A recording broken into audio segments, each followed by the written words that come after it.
Même si ces hommes sont des types de Jésus, le salut est en Christ et en Christ seulement. L'apôtre Paul annonçait la repentance envers Dieu et la foi en Christ. C'est le message pour que le monde aujourd'hui soit sauvé. C'est le message que nous devons apporter au monde. Des fois, on s'est dit, plusieurs fois en discutant avec les bien-aimés de l'évangélisation, on disait, oui, mais qu'est-ce qu'on va dire? Mais oui, mais il faut dire aux gens qu'ils sont perdus sans la grâce de Dieu. Mais Dieu a pourvu au salut des hommes en envoyant Jésus. Ce n'est pas compliqué d'évangéliser. Tu leur dis, je vous apporte la bonne nouvelle. C'est quoi la bonne nouvelle? La bonne nouvelle, c'est que les hommes sont perdus sans la grâce de Dieu. Et c'est en Jésus que vous êtes sauvés. Comment ça se fait? Et là, tu as le temps de lui expliquer comment toi, tu t'es donné au Seigneur et même faire ton propre témoignage, tu vas gagner quelqu'un au Seigneur. Il dit aux Juifs et aux Grecs, Paul ne faisait exception de personne. Lui, il prêche la parole à tout le monde. On n'a pas à choisir. On apporte la bonne nouvelle. Parce que tous les hommes, la Bible dit bien, tous les hommes sont perdus s'ils ne prennent pas la main du Sauveur.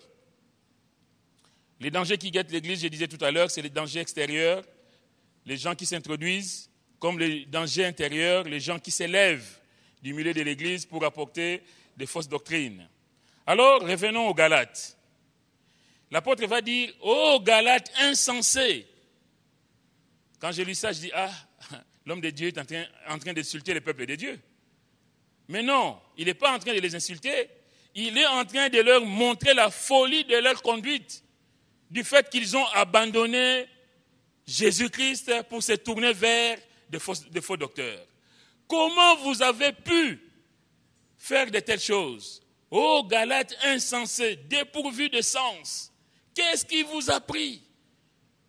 C'est terrible. C'est pourquoi tout à l'heure je vous disais que quand je lis ces versets, ces passages, j'ai l'impression de voir quelqu'un qui pleure dans son cœur, du fait qu'il a sémé, du fait qu'il a travaillé, il a l'impression d'avoir travaillé en vain. Tout ce que je fais pour vous, qui vous a séduit pour que vous alliez vers ces faux docteurs?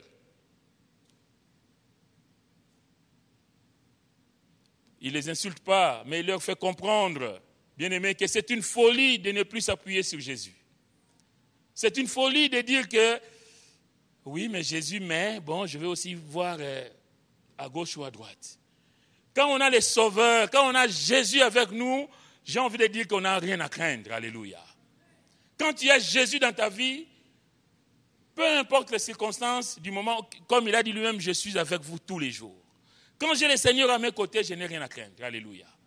J'ai les bons bergers avec moi, même si je n'ai rien à manger le matin, mais le soir, là, les bons bergers ne vont pas me laisser mourir de faim. Parce qu'il va faire des choses. Alléluia. Parce que, comme je disais tout à l'heure, l'apôtre pouvait dire, je sais en qui j'ai cru. Bien-aimé, l'enfant de Dieu doit avoir cette foi inébranlable en son Sauveur, en son Seigneur. Seigneur, je sais que tu es avec moi. Je sais que, Seigneur, tu ne m'abandonneras pas. Je sais que, Seigneur, tu marches devant moi. Oh, alléluia.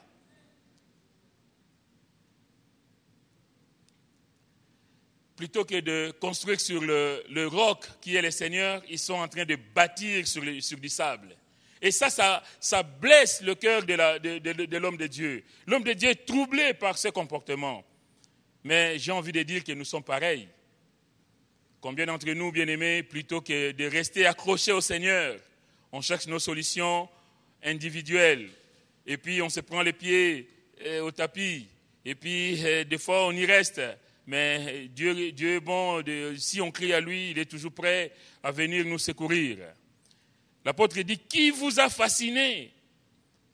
Qui vous a fasciné? Le mot qui est traduit par fasciné, c'est qui vous a ensorcelé?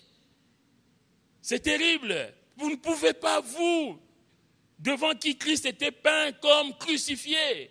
Je vous ai annoncé le Seigneur crucifié. Il a payé pour vous. Il a tout accompli. Comment vous vous êtes laissé fait prendre au piège?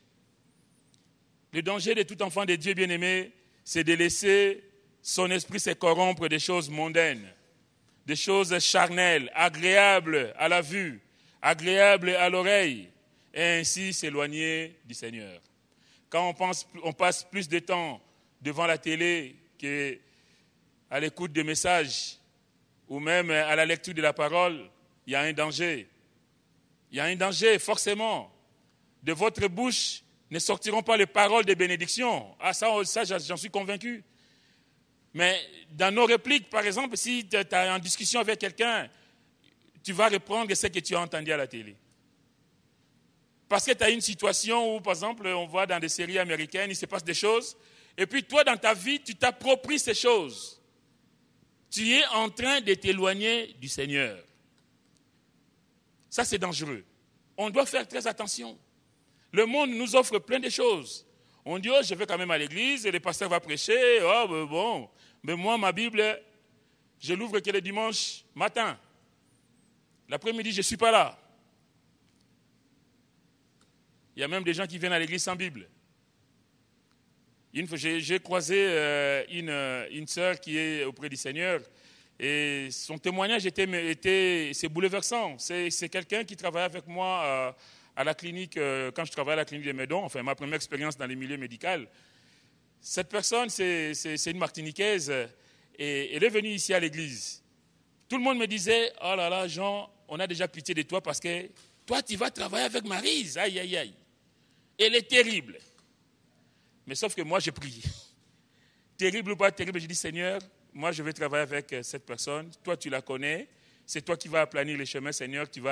Moi, je suis ton enfant. Et j'ai été travailler, on a fait équipe. Mais quel bonheur de travailler avec elle. Elle était dans la joie. Elle dit, Jean, j'ai appris que tu es serviteur de Dieu. Alors, dis-moi, parle-moi de la Bible. Alléluia. Et on prenait le temps, je lui expliquais la Bible, on discutait, je l'ai invité à l'église, elle est venue à l'église. Mais vous savez quoi, 3 mois après qu'il a accepté le Seigneur, elle a complètement changé. Les gens disaient, mais ah bon, on avait peur pour Jean, mais ça se passe bien. Mais sauf que Jean, il est sous une autre bénédiction. Sans prétention, mais c'est comme ça un enfant de Dieu. On n'a pas honte de dire qu'on est béni, bien-aimé. Ce n'est pas de l'arrogance de dire qu'on est béni. Dites Amen quand même, sinon j'ai l'impression d'être tout seul. Eh bien, un enfant de Dieu doit pouvoir confesser, le monde doit savoir qu'on est béni. Hein? Ah, on n'a pas à cacher qu'on est des enfants de Dieu. On n'a pas à cacher qu'on est béni. Et elle est venue à l'église, ça s'est bien passé. Tout le monde était surpris. 3 mois après, cette collègue va apprendre qu'elle avait le cancer. Comment Dieu fait les choses. Et de la méchante personne décrite il y a quelque temps, c'était quelqu'un déjà avant, elle ne savait pas qu'elle avait le cancer, mais c'est parce qu'elle avait accepté le Seigneur, parce qu'elle a commencé à lire la Bible. Et tous les matins, quand on avait fini notre petit travail, et on se mettait dans un petit coin, on parlait de la Bible. Je lui expliquais des choses. Elle découvrait la parole de Dieu, elle était dans la joie. Et 3 mois après, elle apprend qu'elle a le cancer. Et je crois 6 mois ou 9 mois après, elle est décédée. J'ai dit, Seigneur, tu connais toutes choses. Tu sais pourquoi tu m'as conduit auprès de cette personne. Et elle a témoigné auprès de toute sa famille. Elle a dit, moi je m'en vais. Sa famille était affolée. Oh, tu apprends que tu as le cancer. Ah oui, il commence à pleurer. Il dit, non, non, non. Moi, ne pleurez pas pour moi. Vous savez, Jean m'a apporté la bonne nouvelle. Je sais que maintenant je crois en Jésus. Maintenant j'ai Jésus avec moi. Même si je mourrais aujourd'hui, je sais que je verrai le Seigneur. Alléluia. Ah, j'ai dit, Seigneur, merci, c'est terrible, c'est magnifique. De pouvoir finir ces jours comme ça, et là, elle est partie. Et j'ai eu sa sœur il y a 2-3 jours au téléphone, qui me dit, Jean, mais tu sais, elle a ouvert une brèche, parce qu'après elle, ma grand-mère est décédée. Après, là, au mois d'octobre dernier, il y a mon père qui est décédé. Donc, depuis qu'elle est partie, ça fait 2-3 ans, il y a 3 personnes qui sont décédées dans sa famille. Mais sa sœur dit qu'elle a sémé quelque chose. En fait, elle a appris à sa famille que dans la maladie, on n'a pas à se morfondre de ses souffrances du moment où on connaît le Seigneur. Donc, elle a apporté le Seigneur dans sa famille. Je ne sais pas maintenant comment marchent les gens, sa famille, mais en tout cas, sa sœur a dit, elle a ouvert une brèche, elle a fait un témoignage qui était pour la gloire de Dieu, et maintenant Dieu va faire son travail, que le nom du Seigneur soit béni. Alors, Maryse, pourquoi j'ai dit ça? Parce que Maryse, une fois, elle vient me voir, elle dit, Jean, mais tu sais, moi j'ai laissé ma Bible sur une armoire dans ma chambre. Mais quand je suis descendu au métro, j'ai trouvé un clochard qui avait sa Bible, mais à côté de lui. Tout froissé, mais sa Bible était à côté. Et Dieu a parlé à son cœur. Toi, ta Bible, tu l'as laissée en hauteur d'un placard, toute neuve, mais regarde lui. Il n'a pas de domicile, il est en difficulté, mais sa Bible est là avec lui. Cette personne a sa Bible avec lui. Et elle est venue me le dire, j'ai dit voilà, donc maintenant tu dois prendre ta Bible. Il me dit oui mais Jean, mais tu sais, j'ai lu des commentaires. Oui mais les commentaires bibliques ce n'est pas la Bible. Il y a beaucoup de chrétiens qui disent oui mais j'ai lu des commentaires bibliques. Mais le commentaire biblique c'est un commentaire biblique. C'est une interprétation faite par quelqu'un. Mais nous on a d'abord le message vrai, original, la parole de Dieu. Donc toi-même tu médites. Quand tu auras fini de méditer, après, si tu veux lire des commentaires, il n'y a pas de problème. Mais tu ne vas pas remplacer la Bible par les commentaires bibliques. Mais en tout cas, ce jour-là, cette collègue avait été touchée du fait qu'elle a vu quelqu'un qui n'a pas de toit, quelqu'un dans la rue, mais avec sa Bible à côté de lui. Et elle qui avait une bonne vie, et sa Bible était en hauteur sur un meuble. Quel dommage. Mais depuis ce jour-là, elle a pris sa Bible, elle a commencé à la lire. L'apôtre va dire, qui vous a ensorcelé? Qui vous a ensorcelé? Comment, bien aimé, on peut être fasciné par des faux docteurs? La cause, j'ai marqué, manque de connaissance du Seigneur et de sa parole. Quand on ne connaît pas Jésus, quand on ne connaît pas l'œuvre que le Seigneur a accomplie pour nous, c'est facile d'aller à gauche et à droite. C'est comme si on n'a encore rien trouvé et puis on est en train de chercher. Mais quand tu as trouvé que le Seigneur t'a sauvé, que le Seigneur a payé pour toi, qu'est-ce que je vais encore chercher à gauche et à droite? J'ai trouvé. Manque de connaissance du Seigneur et de sa parole, manque de racines profondes en Christ. Je disais tout à l'heure qu'un enfant qui vient de naître, il va grandir dans son corps physique. Mais un enfant qui vient de naître dans le Seigneur grandit aussi dans la vie spirituelle. De petit enfant qu'il était, il va grandir et puis il va avoir de la maturité spirituelle et acquérir une envergure spirituelle. Manque de racines profondes en Christ. La paresse spirituelle, empêchant toute croissance spirituelle. Des fois, on est tellement pris par nos activités, par des choses de ce monde, et puis on est fatigué. Le diable va te dire, bon, repose-toi, tu sais, tu as travaillé toute la journée, toute la semaine, qu'est-ce que tu vas faire? Je bénis le Seigneur pour la réunion qu'on a eue vendredi soir. Ah là là. J'ai dit à ma femme, tu es passé à côté de quelque chose. Parce que c'était extraordinaire. Et il y a une seule qui dit, et pourtant j'étais à 2 doigts de ne pas aller à l'église.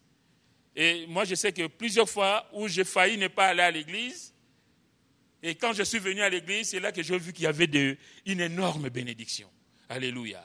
Bien aimé, l'ennemi va te dire, mais tu es fatigué, tu habites loin, regarde le trajet, regarde ceci. Mais il faut dire, c'est le jour du Seigneur, c'est le jour de l'église, c'est le jour où il y a la réunion pour notre église, et je vais y aller. Et bien aimé, on ne rentre pas déçu.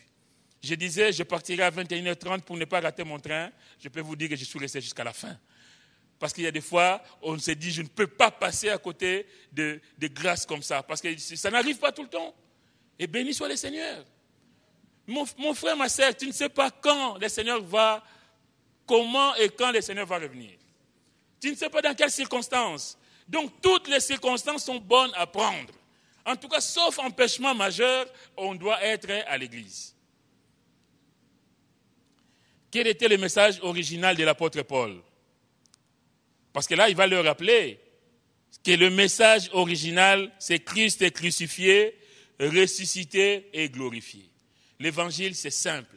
Ce n'est pas compliqué. Ce n'est pas un mélange de Moïse, de je ne sais qui et de Jésus. Non. L'évangile, l'apôtre dira aux Corinthiens, je n'ai pas eu la pensée de savoir parmi vous autre chose que Jésus-Christ. Et Jésus-Christ est crucifié. Alléluia. Bien-aimé, la croix du Seigneur, c'est la gloire pour le chrétien. Là où le Seigneur a tout accompli, là où le Seigneur a payé, il a porté nos fardeaux, il a payé pour nous, bien-aimés, on doit pouvoir se glorifier de cette croix. C'est ce que l'apôtre Paul dira à la fin de l'évangile de l'Épître aux Galates, pour ce qui me concerne, loin de moi la pensée de me glorifier d'autre chose que de la croix de notre Seigneur Jésus-Christ, par qui le monde est crucifié pour moi, comme je le suis pour le monde. La croix, c'est une bénédiction. La croix, c'est notre gloire. Bien aimé, quand on sait que le Seigneur a tout accompli, pourquoi se laisser piéger? Pourquoi chercher à gauche? Pourquoi chercher à droite? Que le nom du Seigneur soit béni. Amen.